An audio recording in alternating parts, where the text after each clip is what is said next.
Eu e o Marcos fomos criados na mesma rua. Éramos vizinhos de infância. Ele jogava bola no fim da tarde e eu brincava de pular corda na calçada. A gente cresceu junto, viu o outro amadurecer, trocou olhares que a gente jurava que o outro não via. Embora já rolassem uns flertes desde a adolescência, namoro mesmo só aconteceu quando eu completei 18 anos e ele 25. Para mim ele era tudo. Não era apenas um namorado. Era o meu melhor amigo. O meu confidente. A pessoa que eu procurava quando algo dava certo ou quando algo dava errado. Ele conhecia a minha família. Eu conhecia a dele. Nossas mães trocavam receitas. Nossos pais assistiam ao futebol juntos. Era como se a gente sempre tivesse destinado a estar junto. E eu achava que era a mulher mais feliz do mundo. Casamos 3 anos depois. Foi uma cerimônia simples, na igreja do bairro, com direito a salão de festas e bolo de 3 andares. Depois da festa, nos mudamos para uma cidade vizinha, onde ele tinha conseguido um bom emprego como engenheiro. Eu estava animada. Íamos começar do zero. Uma casa nova, uma rotina nova, uma vida nova juntos. Ainda estávamos em lua de mel quando ele começou a pedir um filho. No começo eu achei que era brincadeira. Afinal, mal tínhamos casado. Mas ele repetia o assunto todas as noites. Dizia que estava na hora, que tinha idade para ser pai, que a vida dele só estaria completa quando tivesse um herdeiro. Eu ainda tinha sonhos. Queria terminar a faculdade de administração, que estava na metade. Queria viajar para fora do país, conhecer Paris, Roma, Lisboa. Queria aproveitar um pouco mais da vida a 2 antes de virar mãe. Mas ele insistiu tanto, mas tanto, que eu comecei a duvidar dos meus próprios desejos. Nessa altura, ele já era engenheiro formado, ganhava bem, tinha estabilidade. Ele dizia que se tivéssemos um filho, isso não iria impedir os meus sonhos. Ele iria me ajudar com tudo, disse. Iria contratar uma babá para eu poder estudar, viajar, fazer o que eu quisesse. Ele prometeu. Jurou pela nossa história.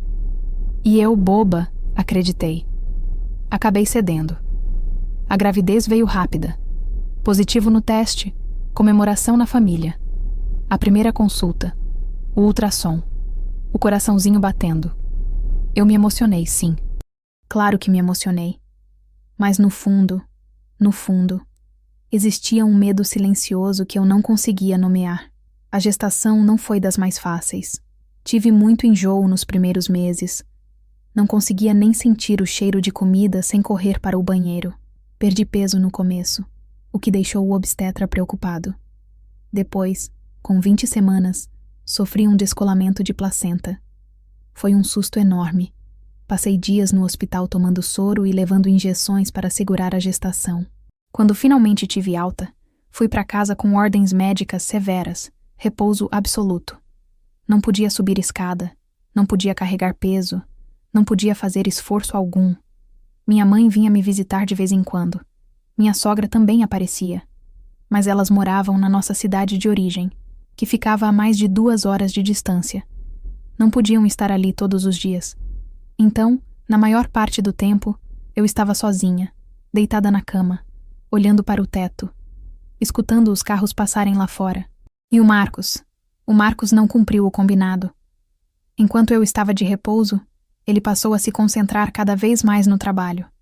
Chegava tarde, cada dia mais tarde. Quando eu perguntava o motivo, ele dizia que estava construindo o futuro para o bebê, que precisava garantir que nada faltasse, que os projetos estavam exigindo mais dedicação. Eu queria acreditar. Eu tentava acreditar, mas o silêncio da casa, as noites que eu passava sozinha na cama, o barulho da porta abrindo depois das 11 da noite, tudo isso ia me corroendo aos poucos. Nunca me senti tão sozinha na minha vida. E a solidão, para mim, sempre foi uma sentença. Eu não sabia lidar com ela. Então, sem perceber, comecei a descontar na comida. Primeiro foi um chocolate aqui, um biscoito ali. Depois foi um prato cheio de macarrão no almoço, outro de lasanha no jantar. A comida preenchia o vazio. A comida não me abandonava. A comida estava sempre lá. Engordei muito na gravidez. As visitas ao obstetra ficaram constrangedoras, porque a balança sempre marcava mais do que deveria. Ele me alertava, dizia para eu me cuidar, mas eu saía do consultório e já pensava no que ia comer no caminho de casa. Depois que a Pietra nasceu, eu continuei engordando. A rotina com um bebê é exaustiva. As noites mal dormidas, os dias sem parar, a falta de tempo para mim mesma. Eu comia por ansiedade, comia por cansaço, comia porque era a única forma de prazer que me restava. O Marcos começou a falar do meu peso. No começo, eram comentários disfarçados de brincadeira. Dizia que eu não era mais a mesma, que a Camila magra e bonita que ele conheceu tinha sumido, que eu precisava me cuidar, mas ao mesmo tempo, ele não fazia nada para me ajudar. Não oferecia para ficar com a Pietra enquanto eu ia à academia. Não perguntava como estava a minha saúde mental. Não me levava para passear. Apenas criticava. Na frente dos amigos, então, era pior. Ele sempre dava um jeito de soltar uma piadinha sobre o meu peso, ria sozinho. Os amigos riam sem graça. Eu ficava ali, no canto, segurando minha filha no colo, fingindo que não doía. Mas doía. Doía profundamente. Minha autoestima estava lá embaixo, no chão, porque eu acreditava em tudo que ele falava sobre mim. Eu olhava no espelho e via a mulher que ele descrevia. Gorda, descuidada, sem valor. Eu não me reconhecia mais. Não lembrava quem eu era antes de me tornar esposa e mãe. A menina que pulava a corda na calçada, que sonhava em viajar o mundo, que queria ser administradora. Essa menina tinha morrido em algum lugar entre a gravidez de risco e as piadas do marido. Propus que ele ficasse com a Pietra quando chegasse do trabalho para eu ir à academia. Só 1 hora. 1 hora por dia. Ele sempre dizia que não podia. Sempre tinha uma programação. Um relatório para entregar, uma reunião no dia seguinte ou um projeto atrasado. Eu pedia. Ele negava. Eu insistia. Ele fugia.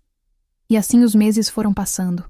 Certo dia, a Pietra já estava com 1 ano e meio. Era um fim de semana ensolarado, daqueles que pedem praia.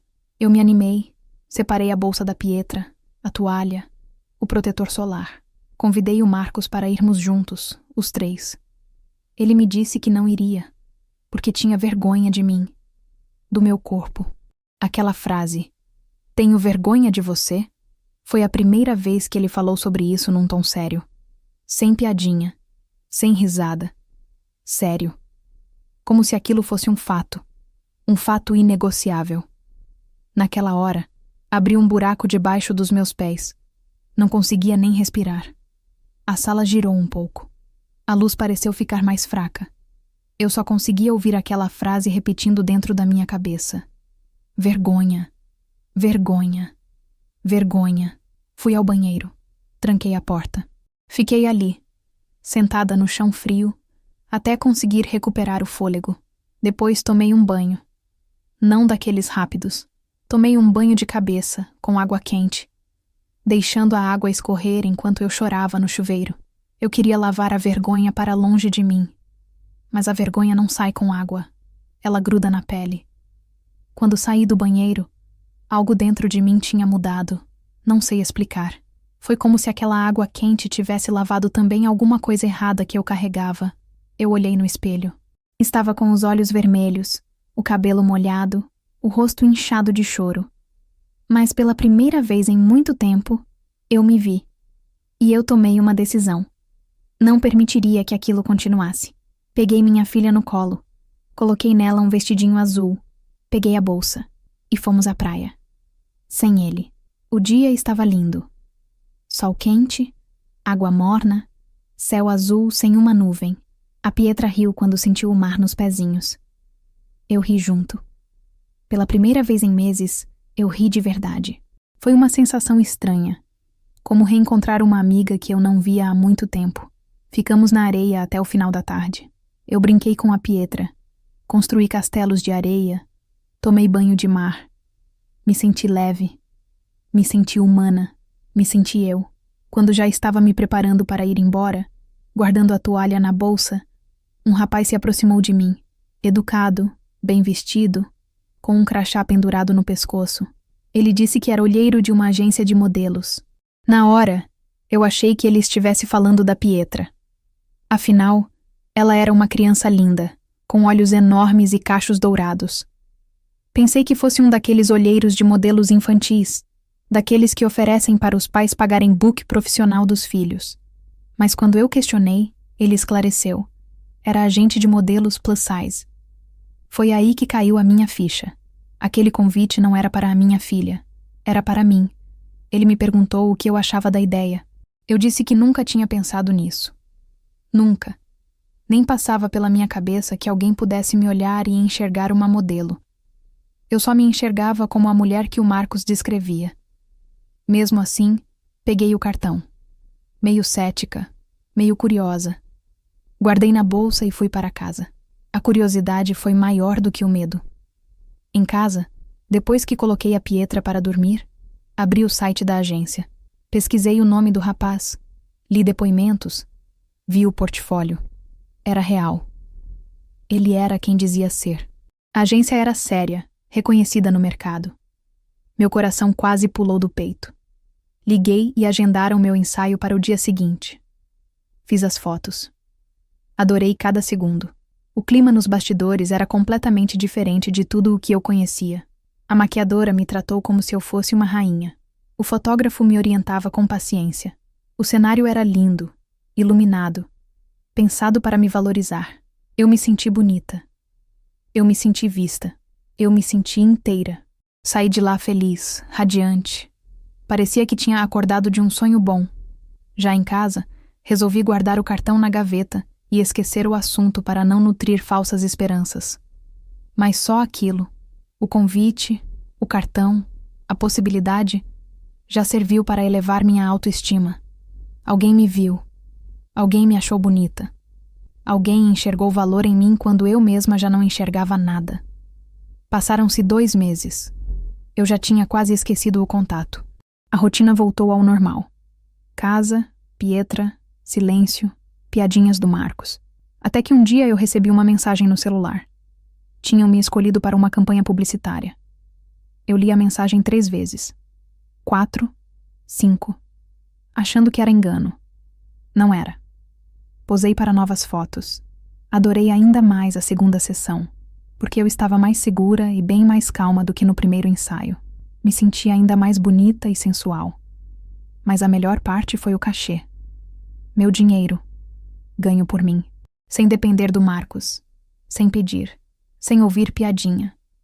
Os meses que se seguiram foram de muitos trabalhos. Um convite puxava o outro. Uma campanha levava a outra. Eu estava realizada. Eu estava florescendo. O Marcos percebeu a minha mudança. Claro que percebeu. Eu não tinha contado nada para ele. Mas ele via. Eu saía de casa arrumada. Voltava com sacolas de roupas novas. Andava com a cabeça mais erguida. Passei a não pedir mais dinheiro para ele, como fazia antes. Comprava roupas, sapatos, acessórios com o meu dinheiro. Meu dinheiro. A melhor palavra do mundo. Não dava mais satisfação. Quando ele perguntava onde eu ia, eu dizia que ia sair. Só isso. Sem explicações. Sem justificativas. Ele tentava se reaproximar. Ficava mais tempo em casa. Trazia flores. Puxava assunto. Mas eu sempre dava uma desculpa. Sempre tinha algo para fazer.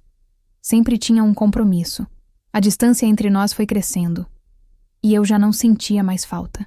Até que chegou a semana do nosso aniversário de casamento. Antes, eu sempre ficava empolgada com essa data. Encarava como um recomeço, uma oportunidade de fazer o meu marido me desejar novamente como antes. Eu me arrumava toda, planejava um jantar especial, tentava reacender uma fogueira que já tinha virado brasa. Mas dessa vez foi diferente. Eu o convidei para um jantar. Um restaurante bonito, com luz amena e música baixa. Eu apareci linda, vestido de veludo preto, justo na medida certa. Cabelo escovado, maquiagem bem feita, salto alto.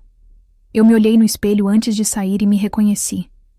A Camila, que tinha se perdido no caminho, estava ali, de volta, mais forte do que nunca. Ele ficou surpreso, empolgado. Nunca tinha me visto daquele jeito. Puxou minha cadeira, pediu vinho, tentou puxar conversa como nos velhos tempos. Tomei um pouco de vinho, o suficiente para ter coragem. E finalmente disse o que estava engasgado na minha garganta há meses. Eu queria o divórcio. No início, ele achou que fosse brincadeira. Riu sem graça. Depois olhou para o meu rosto e percebeu que eu não estava sorrindo. Aí caiu a ficha dele que eu falava sério. Ele disse que não sabia o que ia falar para os amigos e para a família. Como ia explicar que a esposa estava pedindo separação? Eu disse que aquela decisão pelo divórcio era para evitar que ele passasse vergonha com a esposa gorda. E que ele estava livre para arrumar uma mulher magra. O Marcos literalmente perdeu o chão e ficou parado com lágrimas nos olhos. Peguei minha bolsa, paguei a minha parte e saí. Não olhei para trás. Meu nome é Camila Ferraz. Sou mãe, sou mulher, sou modelo plus size. Realizo ensaios, desfiles, campanhas publicitárias. Meu corpo, que um dia foi motivo de vergonha para um homem, hoje estampa anúncios e inspira outras mulheres. Se você está passando por isso, se o homem que está com você faz mal para a sua autoestima, se ele te diminui, te critica, te apaga, talvez seja a hora de partir. Você merece muito mais do que esse Jurandir está te oferecendo. E não espere ele mudar, porque ele não vai. Levante, olhe no espelho. Lembre-se de quem você era antes de alguém te convencer de que você não era suficiente. Porque você sempre foi e sempre será.